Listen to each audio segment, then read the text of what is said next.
Bienvenidos a Relatos Escalofriantes.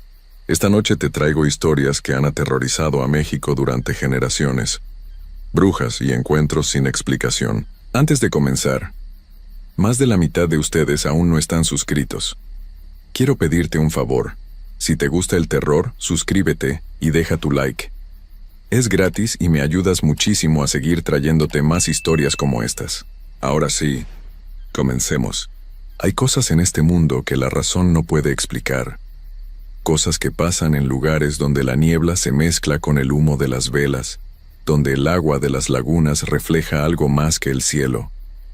A veces nos reímos de las historias viejas, las llamamos supersticiones, cuentos de abuelas, pero cuando uno mira a los ojos de alguien que ha estado ahí, que ha sentido el peso de lo inexplicable, entonces las palabras cambian.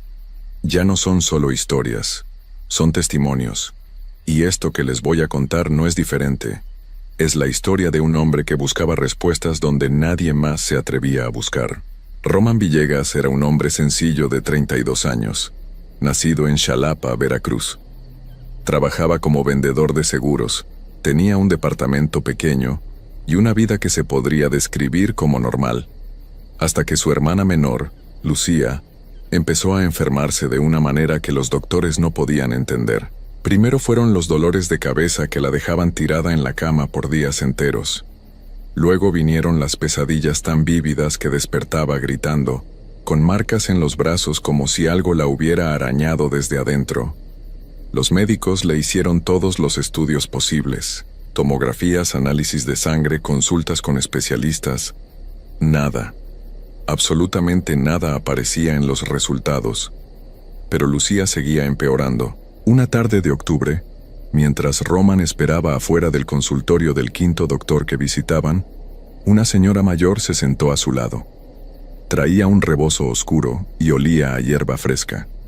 Sin que Román le preguntara nada, la mujer le dijo con voz tranquila que los doctores no iban a encontrar lo que le pasaba a su hermana, que había males que venían de otro lado, males que necesitaban otro tipo de cura. Le habló de Catemaco, un pueblo al sur de Veracruz donde la gente sabía de estas cosas, donde había quienes podían ver lo que otros no veían. Román la escuchó con educación, pero por dentro pensaba que la señora estaba loca.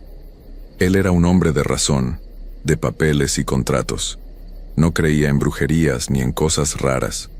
Pero cuando salió el doctor y le dijo una vez más que no había nada que hacer, que tal vez era algo psicológico, algo se rompió dentro de él. Esa noche, mientras veía a Lucía dormir intranquila en el hospital, tomó una decisión. Iría a Catemaco. El viaje duró casi 4 horas. Román salió de madrugada cuando la ciudad todavía dormía. Manejó por carreteras que se hacían cada vez más estrechas, rodeadas de árboles tan altos que apenas dejaban pasar la luz del sol. La radio del coche empezó a fallar cuando entró a la región de los Tuxtlas, llenándose de estática y voces distorsionadas que no parecían de ninguna estación conocida. Apagó el radio. El silencio que quedó era peor. Llegó a Catemaco cerca del mediodía. El pueblo era exactamente como lo había imaginado, y al mismo tiempo completamente distinto. Las calles estaban llenas de turistas, gente con cámaras tomándose fotos junto a carteles que anunciaban limpias y trabajos espirituales. Había puestos de hierbas, velas de todos los colores, figuras de santos que Román no reconocía. Todo parecía un mercado, un espectáculo montado para sacarle dinero a la gente desesperada. Se sintió estúpido por haber venido, pero entonces vio la laguna. Era enorme, oscura, rodeada de montañas cubiertas de niebla, y justo al fondo, como un gigante dormido, se levantaba el Cerro del Mono Blanco. Solo verlo le produjo una sensación extraña en el estómago.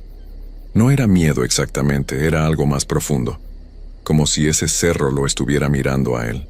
Se acercó a uno de los puestos donde un hombre vendía amuletos. Le preguntó dónde podía encontrar a alguien que realmente supiera, alguien que no fuera parte del circo turístico.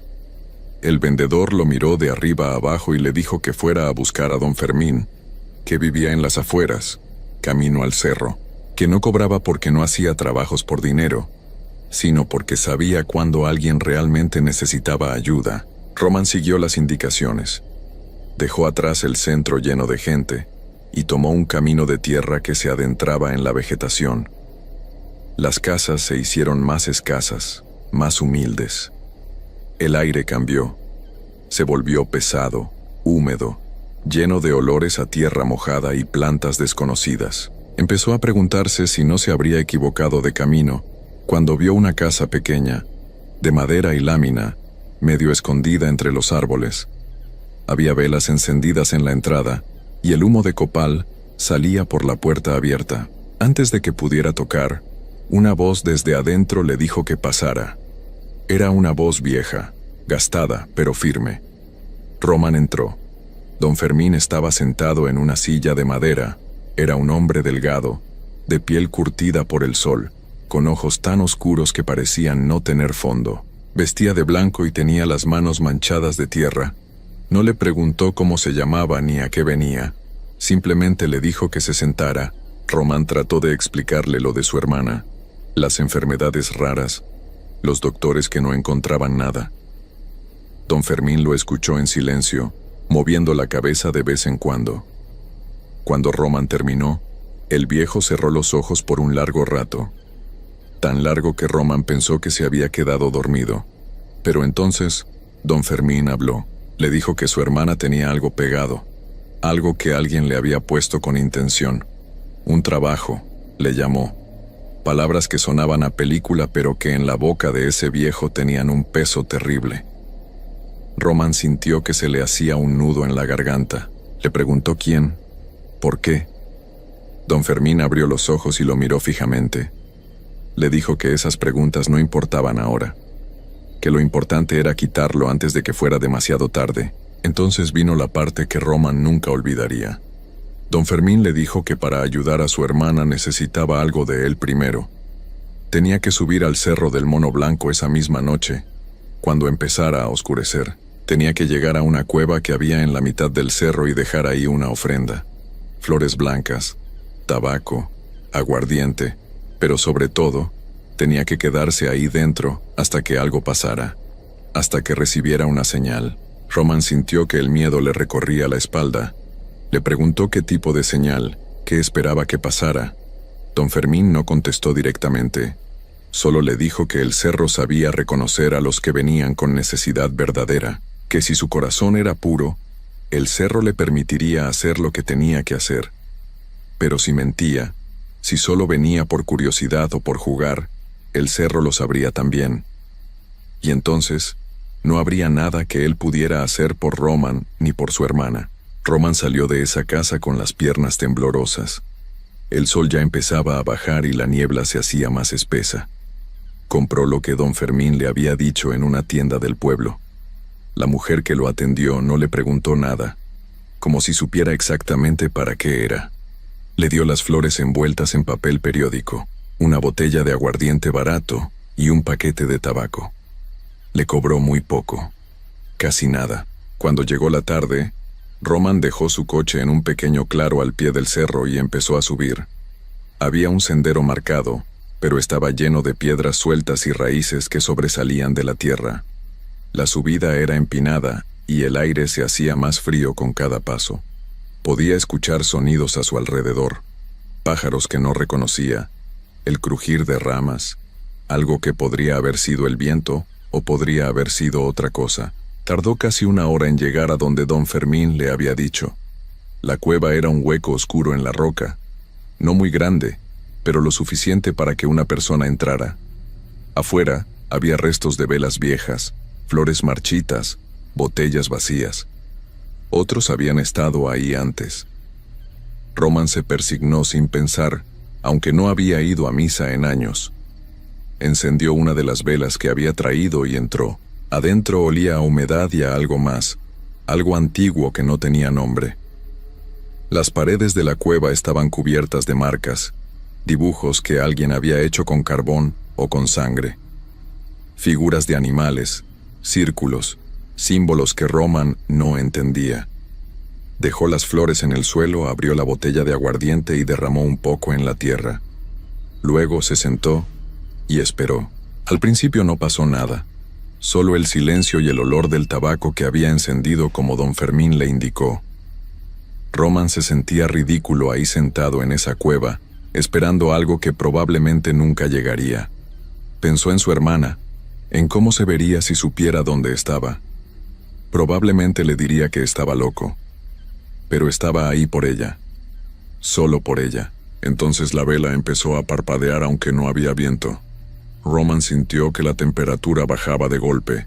Su aliento se hizo visible en el aire. Y escuchó algo. Pasos. Alguien caminaba afuera de la cueva. Pasos lentos, pesados, que se acercaban. Su corazón empezó a latir tan fuerte que pensó que se le saldría del pecho. Se quedó inmóvil, sin atreverse a voltear hacia la entrada de la cueva. Los pasos se detuvieron justo afuera. Roman cerró los ojos y rogó en silencio que fuera solo un animal, solo alguien que pasaba por ahí. Pero sabía que no era cierto. Una voz habló desde la oscuridad. No era la voz de un hombre ni de una mujer. Era algo entre medio, rasposa y suave al mismo tiempo.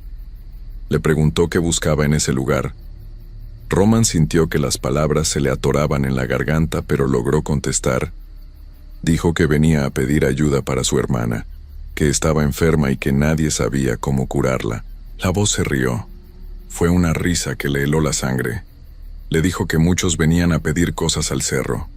Que el cerro daba, sí, pero también quitaba. Que todo tenía un precio. Roman sintió lágrimas en los ojos, no de miedo sino de desesperación.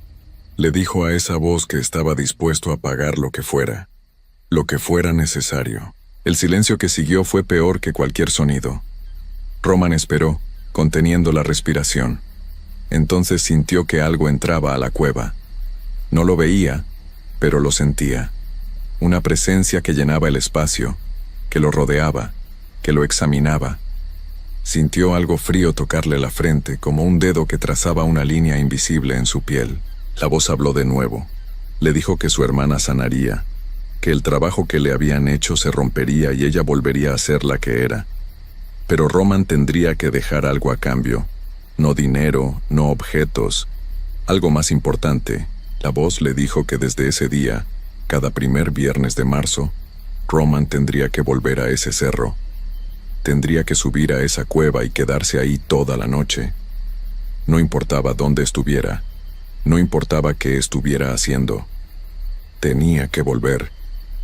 Y si alguna vez fallaba, si alguna vez no cumplía, lo que le había quitado a su hermana se lo daría a él multiplicado por 10. Roman asintió en la oscuridad. Dijo que sí, que aceptaba. No tenía opción. La presencia se retiró tan rápido como había llegado. La temperatura volvió a subir, la vela dejó de parpadear, y Roman se quedó ahí, temblando, sintiendo que había cruzado una línea de la que no había regreso. Bajó del cerro cuando el sol empezaba a salir. Las piernas apenas lo sostenían. Tenía tierra bajo las uñas y un dolor de cabeza terrible. No recordaba haberse quedado dormido, pero debió haberlo hecho porque perdió horas ahí dentro. Cuando llegó a su coche, revisó su teléfono. Tenía 12 llamadas perdidas del hospital. El corazón se le detuvo. Llamó de inmediato, las manos le temblaban tanto que casi no podía marcar. La enfermera que contestó le dijo que su hermana había despertado, que de repente, a eso de las 3 de la madrugada, se había sentado en la cama y había pedido agua. Que los doctores estaban sorprendidos, que querían hacerle más estudios, pero que Lucía parecía estar completamente bien, sin dolor, sin marcas, sin pesadillas, como si nunca hubiera estado enferma. Roman manejó de regreso a Xalapa con lágrimas en los ojos. No sabía si eran de alivio o de terror. Cuando llegó al hospital, Lucía estaba sentada en la cama comiendo gelatina. Lo vio entrar y le sonrió. Esa sonrisa que él conocía desde que ella era una niña. Le preguntó dónde había estado, que lo había estado buscando. Roman no supo qué decirle. Le dijo que había tenido que salir, que había ido a buscar algo que pudiera ayudarla. Los doctores dieron de alta a Lucía 3 días después. Dijeron que era un milagro médico, que a veces el cuerpo hacía cosas inexplicables. Roman no les contó nada. No les habló de Catemaco, ni de don Fermín, ni del cerro. Simplemente firmó los papeles y llevó a su hermana a casa. La vida volvió a la normalidad. Lucía regresó a su trabajo en la escuela. Roman siguió vendiendo seguros. Los meses pasaron. Noviembre, diciembre, enero, febrero. Roman casi se había convencido de que todo había sido producto de su imaginación, de la desesperación. Que tal vez Lucía se había curado sola y la experiencia en la cueva había sido solo una alucinación causada por el cansancio y el estrés. Pero cuando llegó marzo, empezó a sentir algo extraño, una inquietud que crecía cada día. El 1 de marzo se despertó sudando, con la certeza de que tenía que volver. Trató de ignorarlo. Se dijo a sí mismo que era ridículo, que no iba a manejar 4 horas hasta un pueblo perdido, solo porque una voz en una cueva le había dicho que lo hiciera. Pero la sensación no se iba. Al contrario, empeoraba. El 2 de marzo empezó a escuchar susurros cuando estaba solo. Palabras que no entendía, en un idioma que no conocía. El 3 de marzo comenzó a ver sombras en las esquinas de su visión. Figuras que desaparecían cuando volteaba a verlas directamente. El 4 de marzo, Lucía lo llamó preocupada. Le dijo que había tenido un sueño horrible, que lo había visto en un lugar oscuro, rodeado de algo terrible. Roman le dijo que no se preocupara, que solo había sido una pesadilla, pero colgó el teléfono con las manos temblorosas. El primer viernes de marzo llegó. Roman llamó al trabajo diciendo que estaba enfermo. Empacó una mochila con velas, una cobija y comida. No le dijo a nadie a dónde iba. Manejó hasta Catemaco con una sensación de condena en el pecho. Esta vez no había turistas en el pueblo. El cielo estaba gris y amenazaba con llover. Todo parecía más oscuro, más real. No fue a ver a don Fermín. Fue directo al cerro. Subió por el mismo sendero, esquivando las mismas raíces, pasando junto a las mismas piedras. Cuando llegó a la cueva, había velas frescas en la entrada. Alguien más había estado ahí recientemente. O algo. Entró y se sentó en el mismo lugar donde había estado hace meses. Encendió una vela y esperó. Las horas pasaron lentamente. Escuchó los sonidos del bosque afuera, el viento que se colaba por las grietas de la roca. Y entonces, cuando la noche cayó por completo, escuchó los pasos otra vez. Esta vez no tuvo miedo, solo cansancio. La presencia entró a la cueva como antes. Sintió el frío envolver todo. Pero no habló, solo estuvo ahí, observándolo, asegurándose de que Roman hubiera cumplido. Después de lo que parecieron horas, se retiró. Roman se quedó ahí hasta que salió el sol como había prometido. Y así pasó el año. Y el siguiente. Y el siguiente. Cada primer viernes de marzo, sin falta, Roman hacía el viaje. No importaba qué estuviera pasando en su vida. Cuando consiguió un ascenso en el trabajo que requería viajar, inventó excusas para estar libre ese día. Cuando conoció a una mujer y empezaron a salir, nunca le explicó por qué desaparecía un viernes al año.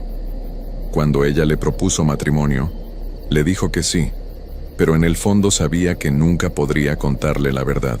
Al 5.º año, trató de no ir. Se dijo a sí mismo que ya había cumplido suficiente, que 5 años era más que razonable. El 4 de marzo de ese año, Lucía tuvo un accidente de tránsito. Nada grave, solo un golpe en el coche. Pero Roman entendió el mensaje. A la mañana siguiente manejó a Catemaco. Al 10.º año su esposa lo dejó. Le dijo que había alguien más en su vida, alguien o algo que él nunca le había contado, que sentía que solo tenía pedazos de él, nunca todo. Roman no pudo defenderle, porque era verdad. Al 15.º año, don Fermín dejó de estar. Roman fue a buscarlo una vez en uno de sus viajes anuales, pero la casa estaba abandonada. Las velas se habían apagado hace tiempo. Los vecinos le dijeron que el viejo había partido, pero no sabían exactamente cuándo ni cómo. Solo que un día ya no estaba. Roman tiene ahora 47 años. Lucía está casada, tiene 2 hijos, una vida plena y feliz. No sabe nada del trato que su hermano hizo por ella. Vive creyendo que su recuperación fue un milagro médico. Y Roman la ve sonreír y sabe que valió la pena, pero también sabe que nunca será libre. Cada año, el trato se siente más pesado. La subida al cerro es más difícil. Sus rodillas duelen, su espalda protesta, pero no puede parar. Lo intentó una vez más hace 2 años. Decidió que ya era suficiente, que había pagado su deuda. Esa noche soñó con la cueva, y en el sueño, la voz le recordó el pacto. Le mostró lo que pasaría si no cumplía. Vio a Lucía enferma otra vez, pero peor, mucho peor. Vio a sus sobrinos sufriendo cosas que no podía nombrar. Vio su propio reflejo en el agua oscura de la laguna, viejo y consumido con ojos vacíos. Despertó gritando, y supo que nunca escaparía. Hay noches en que Roman se sienta en su departamento vacío y se pregunta si hizo lo correcto, si debió haber dejado que los doctores siguieran intentando, si debió haber confiado en la medicina, en la ciencia. Pero entonces recuerda cómo se veía Lucía en esa cama de hospital, consumiéndose día a día, y sabe que no tuvo opción. El cerro lo espera cada año, paciente, eterno. Y Roman sabe que seguirá esperándolo hasta el día en que sus piernas ya no puedan subir, hasta que su corazón se detenga en mitad del camino, porque el trato no termina con la muerte. Don Fermín se lo dijo una vez antes de desaparecer. El cerro no olvida, el cerro no perdona. Y en esas noches de marzo, cuando Roman está en la cueva escuchando los sonidos que vienen de la oscuridad, piensa en todos los demás que han estado ahí antes que él, en todas las personas que hicieron tratos similares, que prometieron cosas que no entendían completamente, y se pregunta cuántos siguen viniendo, año tras año, atados a promesas que hicieron en momentos de desesperación. La laguna de Catemaco sigue ahí. El cerro del Mono Blanco sigue levantándose entre la niebla. Los turistas siguen llegando, comprando amuletos, tomándose fotos. La gente del pueblo sigue vendiendo limpias y trabajos espirituales. Y entre todo ese circo, entre todo ese espectáculo, están los que saben la verdad, los que han visto lo que realmente vive en ese lugar, los que han hecho pactos que no pueden romper. Roman es uno de ellos ahora, y cuando lo ves en la calle, vendiendo seguros con su sonrisa profesional, con su traje bien planchado, nunca imaginarías lo que carga. Nunca sabrías que una vez al año, ese hombre se convierte en otra cosa, en alguien que pertenece más a la oscuridad de una cueva que al mundo de luz donde vive el resto del tiempo. Porque esa es la verdad sobre los brujos de Catemaco. No son solo los que hacen los trabajos, también son los que los piden, los que aceptan ayuda de lugares donde no debería pedirse ayuda. Y una vez que cruzas esa línea, una vez que haces ese tipo de trato, nunca vuelves a ser completamente libre. Roman lo sabe, y cada marzo cuando siente esa llamada en su pecho, esa necesidad de regresar que no puede ignorar, recuerda las palabras de la voz en la cueva. Todo tiene un precio. El cerro da, pero también quita, y lo que le dio a su hermana, se lo quitó a él. No su vida, no su salud, sino algo más profundo. Su libertad, su futuro, la posibilidad de ser completamente suyo. Y eso, descubrió Roman demasiado tarde, es peor que cualquier enfermedad. El primer viernes de marzo del próximo año llegará pronto, y Roman ya está contando los días, no porque quiera ir, sino porque no tiene opción. Nunca la tuvo, nunca la tendrá. El cerro espera, siempre espera, y Roman seguirá subiendo esas piedras, adentrándose en esa oscuridad, cumpliendo ese pacto que hizo cuando todavía creía que podía controlar las cosas, cuando todavía pensaba que los tratos con la oscuridad podían hacerse sin consecuencias. Ahora sabe mejor, pero es demasiado tarde. Siempre lo fue. Hay cosas en este mundo que no se pueden explicar con palabras simples. Hay lugares donde la niebla nunca se disipa del todo, donde el aire huele diferente, donde algo antiguo y poderoso todavía respira entre los árboles. Catemaco es uno de esos lugares. No importa cuántas veces la gente diga que son solo historias, que son inventos para asustar turistas o vender hierbas en el mercado. Los que hemos nacido cerca de esa laguna, sabemos que hay cosas que es mejor no buscar, verdades que es mejor dejar enterradas bajo la tierra húmeda de Veracruz. Esta historia que voy a contar no es ficción, es algo que le pasó a alguien real, Alguien que creyó que podía jugar con fuerzas que ni siquiera entendía. Y lo que le ocurrió debería servir de advertencia para todos los que piensan que la magia es solo un truco de feria. Alma Méndez era de Puebla, una ciudad grande donde las luces nunca se apagan y donde la gente cree que todo tiene una explicación lógica. Era maestra de primaria, una mujer de 32 años, soltera, con una vida ordenada y predecible. Vivía en un departamento pequeño pero limpio, cerca de la escuela donde trabajaba. Sus días eran todos iguales: despertarse temprano, preparar café, ir a dar clases, regresar a casa, ver televisión, dormir. Nada emocionante, pero tampoco nada malo. Una vida segura. Todo cambió cuando su hermana menor, Patricia, enfermó. Los doctores en Puebla no encontraban qué tenía. Primero dijeron que era anemia, luego que tal vez era algo del estómago. Después mencionaron palabras más complicadas que Alma no entendía bien. Patricia se ponía cada día más delgada, más pálida, más ausente. Dejó de comer, dejó de hablar. Solo se quedaba acostada mirando al techo con ojos que parecían no ver nada. Las medicinas no funcionaban. Los análisis de sangre salían normales. Los doctores se encogían de hombros y recetaban más pastillas que tampoco servían de nada. Fue la tía Rosario quien sugirió Catemaco. Era una mujer mayor, de esas que todavía creen en remedios antiguos, en santos y en limpias con huevo. Llegó una tarde a casa de Alma con una mirada seria y le dijo en voz baja, como compartiendo un secreto peligroso, que Patricia necesitaba un curandero de verdad, no doctores que solo saben mirar máquinas y escribir recetas. Le habló de Catemaco, del lugar donde los curanderos todavía guardan conocimientos de siglos atrás, donde pueden ver cosas que los ojos normales no ven. Alma no creía en esas cosas. Para ella, todo eso era superstición de gente ignorante. Pero cuando vio a Patricia cada día más cerca de desaparecer del mundo, cuando la desesperación le apretaba el pecho cada noche sin poder dormir, decidió que no perdía nada con intentarlo.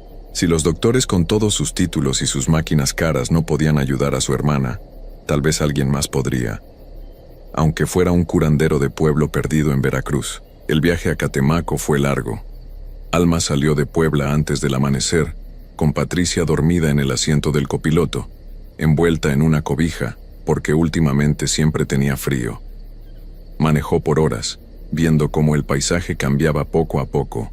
Las montañas de Puebla dieron paso a los cerros de Veracruz, y después, cuando ya llevaba más de 6 horas al volante, comenzó a ver la selva. Una selva espesa, húmeda, llena de verde oscuro que parecía tragarse la carretera. Cuando finalmente llegaron a Catemaco, el sol ya se estaba ocultando. El pueblo apareció de repente entre la vegetación, como si hubiera estado escondido todo el tiempo. Y ahí estaba la laguna, enorme, quieta, con un color gris extraño que no reflejaba el cielo, sino que parecía tener luz propia desde el fondo. La niebla empezaba a levantarse del agua, y el aire olía a tierra mojada y a algo más que Alma no podía identificar. Algo antiguo. Siguió las indicaciones que le había dado la tía Rosario. Debía buscar a un hombre llamado Don Esteban, un curandero que vivía en las afueras del pueblo, cerca de donde empieza la selva de verdad. La casa era pequeña, hecha de madera y láminas, rodeada de plantas que Alma nunca había visto. Había botellas colgando de los árboles, listones rojos amarrados en las ramas, figuras de barro enterradas a medias en el jardín. Todo el lugar parecía viejo, cansado, como si hubiera visto demasiado. Don Esteban salió antes de que Alma tocara la puerta. Era un hombre de edad imposible de calcular. Podía tener 50 o 70 años. Estaba descalzo, vestido con ropa blanca manchada de tierra, y sus ojos eran de un color café tan oscuro que parecían negros. La miró sin sonreír. Luego miró a Patricia, que apenas podía caminar, y asintió lentamente como si ya supiera por qué habían venido. No hizo preguntas.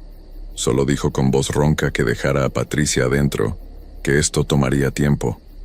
Alma sintió miedo de dejar a su hermana con ese desconocido en ese lugar tan raro, pero la desesperación puede más que el miedo. Ayudó a Patricia a entrar a la casa, que por dentro estaba llena de velas encendidas, hierbas colgadas del techo, Imágenes de santos mezcladas con figuras que Alma no reconocía, calaveras decoradas con flores, espejos cubiertos con tela negra. Don Esteban le dijo a Alma que esperara afuera, que no entrara sin importar qué escuchara, que no tocara nada, que no hablara con nadie que pasara cerca de la casa después de que cayera la noche. Sus palabras no sonaban como advertencias normales, sonaban como órdenes que no se podían desobedecer. Alma esperó sentada en el porche de madera, viendo cómo la noche caía sobre Catemaco. ¿Y qué noche fue esa? El cielo se puso de un color morado enfermo, antes de volverse completamente negro. La niebla de la laguna empezó a subir, espesa, cubriendo todo. Los sonidos de la selva eran diferentes a cualquier cosa que Alma hubiera escuchado antes. No eran solo grillos y ranas. Había algo más. Sonidos que casi parecían voces. Susurros que venían de ninguna parte y de todas partes a la vez. Desde adentro de la casa empezó a escucharse la voz de don Esteban. Cantaba en un idioma que Alma no conocía. No era español, tampoco inglés. Era algo más viejo. Las palabras sonaban ásperas, como piedras chocando entre sí, y entre el canto Alma escuchaba otros sonidos. Campanas pequeñas, algo que se arrastraba por el piso, el crujido de madera vieja, y de vez en cuando, muy de vez en cuando, un gemido que podía ser de Patricia o podía ser de otra cosa. Alma quiso entrar varias veces. El miedo por su hermana le apretaba el estómago. Le hacía sudar frío a pesar del calor húmedo de la noche. Pero las palabras de don Esteban resonaban en su cabeza. No entrar. No importa qué. Y algo en su interior, algo primitivo que había olvidado que existía, le decía que obedecer era lo más inteligente que podía hacer. Las horas pasaron como arrastrándose. Alma no sabía cuánto tiempo llevaba ahí sentada, cuando escuchó pasos. Alguien venía caminando por el sendero que llevaba a la casa. No traía linterna, pero se movía con seguridad en la oscuridad total. Alma sintió que debía quedarse quieta, muy quieta, como cuando un animal peligroso pasa cerca y lo único que puedes hacer es esperar que no te vea. La figura que pasó caminando frente a la casa era de una mujer. Al menos tenía forma de mujer. Pero había algo mal en la manera en que se movía. Sus pasos no hacían ruido. Y cuando pasó bajo la luz débil que salía de una de las ventanas, Alma pudo ver que sus pies no tocaban del todo el suelo. La mujer volteó a verla. Sus ojos brillaban en la oscuridad como ojos de gato. Sonrió, y su sonrisa era demasiado ancha, con demasiados dientes. Luego siguió caminando y desapareció en la niebla. Alma no gritó. No podía. El miedo le había cerrado la garganta. Se quedó ahí temblando con las manos aferradas al borde del banco de madera, rogando que amaneciera pronto. Cuando finalmente la puerta se abrió, el cielo empezaba a aclararse. Don Esteban salió cargando a Patricia en brazos. La colocó con cuidado en el porche. Patricia estaba dormida, pero respiraba normal. Su cara tenía color otra vez. Sus labios ya no estaban azules. Don Esteban se limpió el sudor de la frente con el dorso de la mano. Parecía agotado, como si hubiera envejecido 10 años en una noche. Le dijo a Alma que Patricia iba a estar bien, que lo que tenía no era una enfermedad del cuerpo sino algo que se le había pegado, un espíritu que la había estado comiendo desde adentro, que ya estaba fuera, que se la podía llevar. Alma quiso preguntar 1000 cosas. Quiso saber qué había hecho, cómo lo había logrado, qué era exactamente lo que le había quitado a Patricia. Pero las palabras no le salían. Solo pudo asentir y sacar dinero de su bolsa. Don Esteban rechazó el dinero con un movimiento de mano. Dijo que no cobraba por este tipo de trabajos, que era su deber, que había aprendido de su abuelo y el abuelo de su abuelo, y que este conocimiento no era para venderlo como si fuera mercancía del mercado. Pero luego la miró con una seriedad que heló la sangre de Alma. Le dijo que tuviera cuidado, que lo que había sacado de Patricia estaba furioso, que estas cosas no se van del todo, que ahora sabía quién era Alma, dónde vivía, qué le importaba, que debía protegerse, que debía proteger su casa. Le entregó una bolsita de tela con hierbas secas adentro y le explicó qué hacer con ellas. Debía poner un poco en cada esquina de su casa. Debía quemar una ramita cada martes y cada viernes. Debía mantener siempre una veladora blanca encendida en la entrada. Y nunca debía hablar de lo que había pasado esa noche en Catemaco. Hablar de ello era invitarlo de regreso. Alma cargó a Patricia en el carro y salió de ese lugar lo más rápido que pudo. El camino de regreso a Puebla fue silencioso. Patricia despertó a medio camino, desorientada, sin recordar nada de las últimas semanas. Tenía hambre, quería comer. Se veía y se sentía normal otra vez. Cuando llegaron a Puebla, Alma hizo exactamente lo que don Esteban le había dicho. Puso las hierbas en las esquinas, mantuvo la veladora encendida. No le contó a nadie lo que había pasado realmente. Solo dijo que Patricia se había recuperado sola, que había sido un virus raro que finalmente se fue. Por un tiempo, todo pareció volver a la normalidad. Patricia regresó a su trabajo, recuperó el peso que había perdido, volvió a reír y a hacer planes para el futuro. Alma también siguió con su vida de siempre: dar clases, calificar exámenes, ver televisión por las noches. Pero algunas cosas habían cambiado. Alma ya no dormía como antes. Se despertaba en medio de la noche sin razón, con el corazón latiéndole rápido, sintiendo que algo la observaba desde las sombras de su cuarto. A veces escuchaba pasos en el pasillo cuando sabía que estaba sola en el departamento. A veces la veladora se apagaba sin que hubiera corriente de aire, y cuando la volvía a encender, sentía un frío que le calaba hasta los huesos. Un martes olvidó quemar las hierbas. Estaba cansada después del trabajo y solo quería dormir. Se dijo a sí misma que no pasaría nada, que probablemente todo eso del ritual era solo para hacerla sentir que tenía control sobre algo que no entendía. Esa noche se despertó a las 3 de la mañana. Había alguien parado junto a su cama. Podía sentir la presencia aunque la habitación estaba completamente oscura. Podía escuchar una respiración que no era la suya, lenta, pesada, como si lo que respiraba tuviera que hacer un esfuerzo enorme para meter aire a los pulmones. Alma no se movió, no abrió los ojos. Fingió que seguía dormida aunque el terror le corría por las venas como hielo líquido. La presencia se quedó ahí parada durante lo que pareció una eternidad. Luego, lentamente, se alejó. Alma escuchó pasos que se alejaban hacia la puerta, pero la puerta nunca se abrió. Los pasos simplemente desaparecieron. Al día siguiente, Alma encontró marcas en el piso junto a su cama. Marcas que parecían pisadas pero que no tenían una forma exacta. Como si lo que hubiera estado ahí no tuviera pies sólidos, sino algo que solo imitaba la forma de pies. Esa fue la primera vez, pero no la última. Las semanas siguientes fueron una pesadilla lenta. Alma empezó a ver cosas con el rabillo del ojo. Sombras que se movían cuando no debían moverse. Figuras que desaparecían cuando volteaba a verlas directamente. En la escuela los niños le preguntaban por qué estaba tan cansada, por qué tenía ojeras tan marcadas. Sus compañeros maestros le sugerían que fuera al doctor, que tal vez tenía anemia o necesitaba vitaminas. Pero Alma sabía que ningún doctor podía ayudarla con esto. Ella había roto las reglas, había olvidado quemar las hierbas. Y ahora, algo sabía que las protecciones tenían grietas. Intentó ser más cuidadosa. Quemaba las hierbas religiosamente cada martes y viernes. Mantenía 3 veladoras encendidas en lugar de una. Rezaba oraciones que casi había olvidado desde que era niña. Pero nada parecía suficiente. La presencia en su departamento se hacía más fuerte cada noche. Ya no solo la sentía junto a su cama, ahora la escuchaba caminar por toda la casa, abrir cajones, arrastrar cosas por el piso.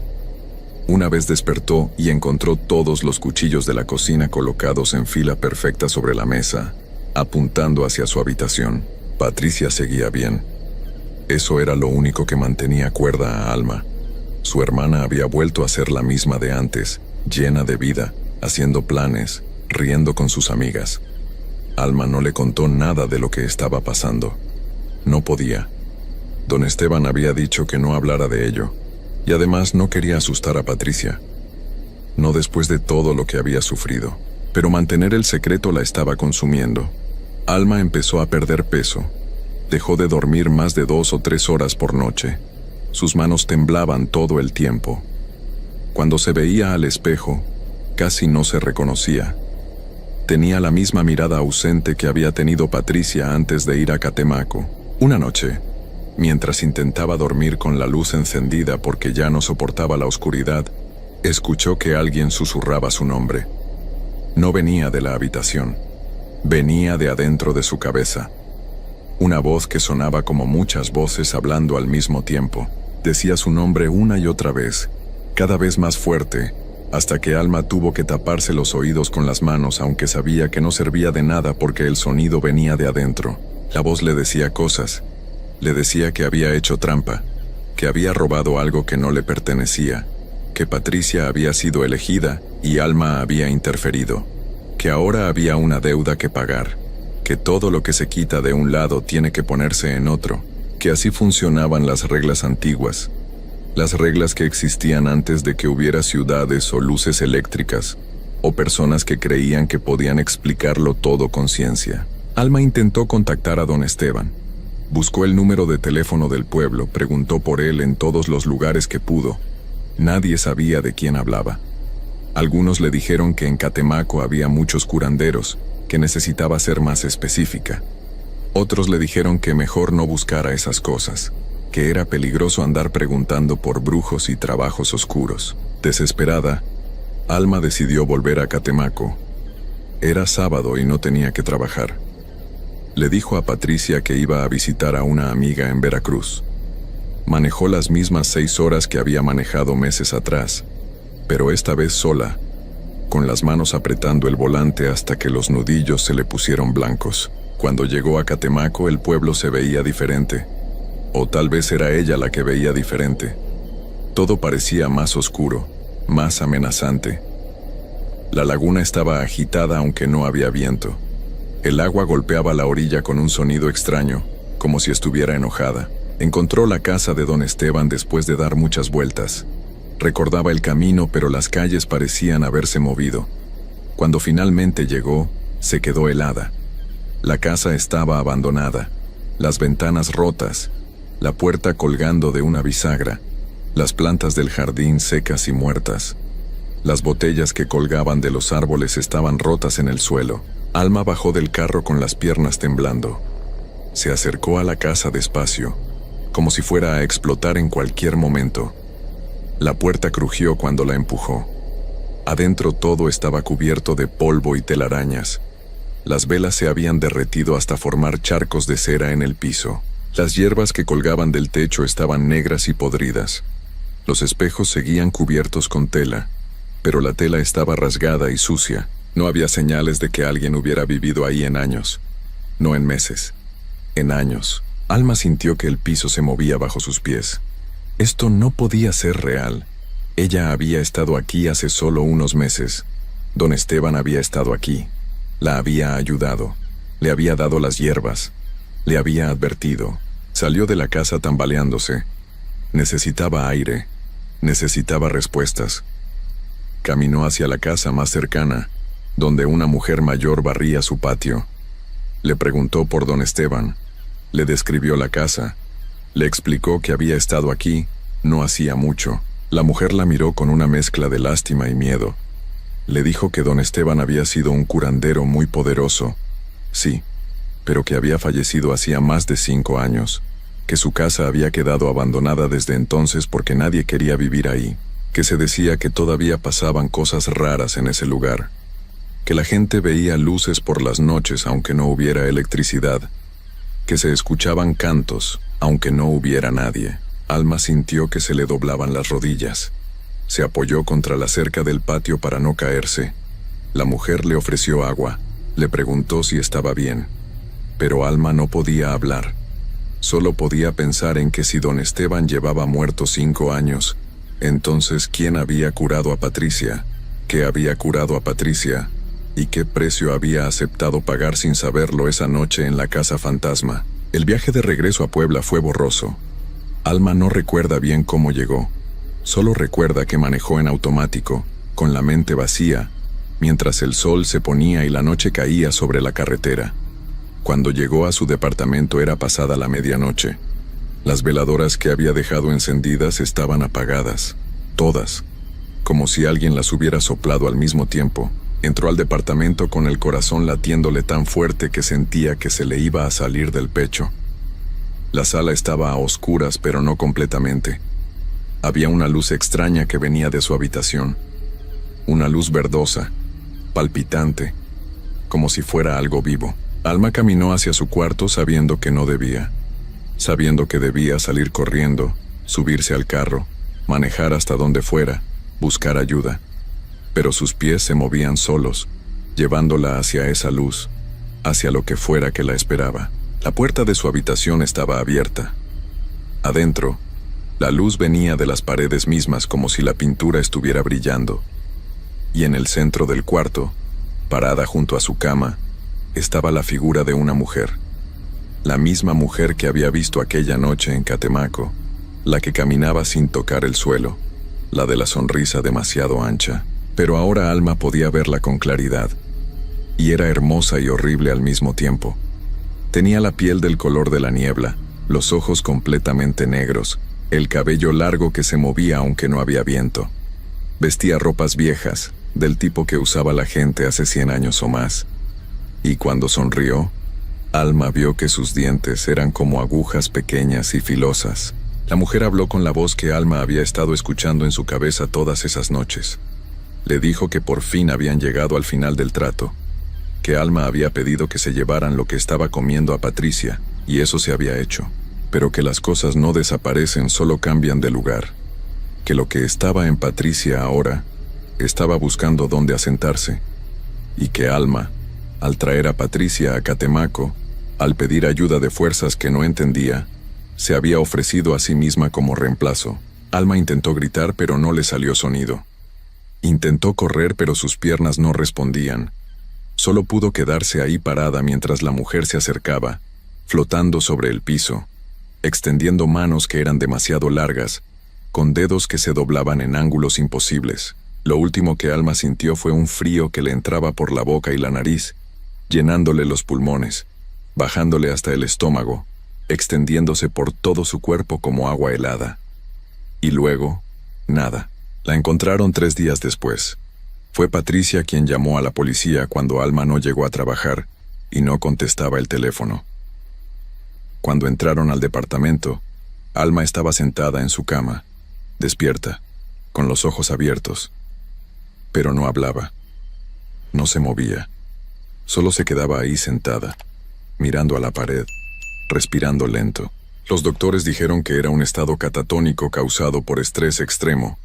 La internaron en el hospital psiquiátrico, le dieron medicamentos, trataron de hacerla reaccionar. Pero Alma nunca volvió a hablar. Nunca volvió a moverse por sí misma. Solo se quedaba sentada o acostada, con esa mirada vacía que Patricia había tenido meses atrás. Pero peor, mucho peor. Patricia la visitaba cada semana. Le hablaba, le contaba cosas de su vida, intentaba que reaccionara, pero Alma nunca la miraba. Nunca parecía reconocerla. Estaba ahí, pero no estaba.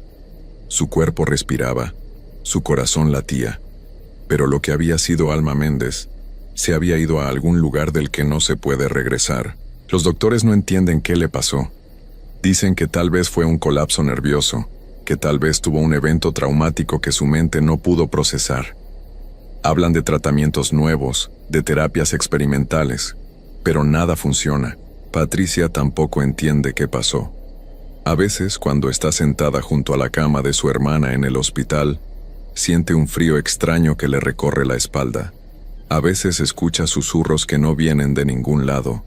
A veces, cuando mira a Alma a los ojos, tiene la horrible sensación de que algo la está mirando desde adentro. Algo que no es su hermana.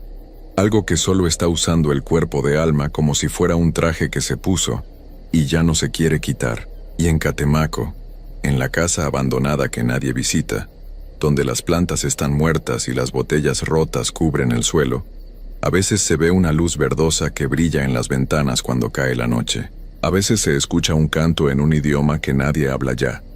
Y a veces, si pasas por ahí después de medianoche, puedes ver la sombra de un hombre viejo que camina descalzo entre los árboles, cuidando de cosas que deberían quedarse enterradas, protegiendo secretos que no son para los vivos, porque en Catemaco, como en otros lugares donde lo antiguo todavía respira, hay reglas que no se pueden romper, hay deudas que siempre se cobran, y hay cosas peores que la muerte esperando a los que buscan ayuda en lugares donde la luz no llega y las sombras tienen nombre. Alma Méndez buscó salvar a su hermana y lo logró, pero el precio que pagó fue más alto de lo que jamás imaginó, y ahora, sentada en esa habitación blanca del hospital, con la mirada perdida en el vacío, es un recordatorio de que algunos favores nunca son gratis, que algunos tratos tienen letra pequeña escrita con tinta invisible, y que cuando juegas con fuerzas que no entiendes, siempre pierdes. Patricia está bien ahora. Vive su vida, trabaja, ríe, hace planes para el futuro. Pero a veces, en medio de la noche, se despierta sintiendo que algo la observa desde las sombras. Y cuando eso pasa, reza en silencio para que lo que se llevó a su hermana nunca decida que una deuda no fue suficiente. Que nunca decida que todavía hay cuentas pendientes. Porque esa es la verdad que nadie quiere aceptar. En Catemaco se puede encontrar ayuda para casi cualquier cosa.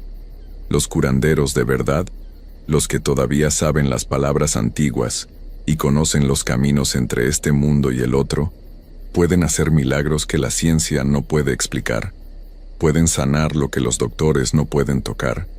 Pueden traer de regreso a los que ya se estaban yendo, pero nunca lo hacen gratis. Y la moneda con la que cobran no es dinero. Es algo mucho más valioso. Es tiempo, es cordura, es alma. Y cuando firmas ese trato, aunque sea sin saberlo, aunque sea solo por desesperación y amor, ya no hay manera de romperlo. Alma Méndez está en un hospital en Puebla. Su cuerpo respira, su corazón late, pero ella ya no está ahí. Se fue aquella noche cuando la mujer de la sonrisa terrible entró a su habitación y cobró el precio por haber salvado a Patricia. Y lo peor de todo, lo que hace que esta historia sea tan aterradora, es que podría pasarle a cualquiera. A ti, a mí, a cualquiera que esté lo suficientemente desesperado como para buscar ayuda en lugares donde la niebla nunca se levanta y las sombras son más reales que la luz. Así que la próxima vez que escuches sobre los curanderos de Catemaco, sobre sus poderes y sus milagros, recuerda esta historia. Recuerda que algunos lugares guardan secretos por una razón, que algunas puertas es mejor no abrirlas, y que cuando algo parece demasiado bueno para ser verdad, cuando un milagro llega sin esfuerzo, probablemente estés pagando un precio que todavía no sabes que firmaste. Alma lo sabe ahora, o lo que queda de ella lo sabe, pero ya es demasiado tarde, y para cuando te des cuenta de que firmaste un trato con fuerzas que no puedes controlar, para ti también será demasiado tarde. Esa es la leyenda de los curanderos de Catemaco. No es solo una historia para asustar, es una advertencia. Y las mejores advertencias son las que vienen escritas con sangre y lágrimas de los que no las escucharon a tiempo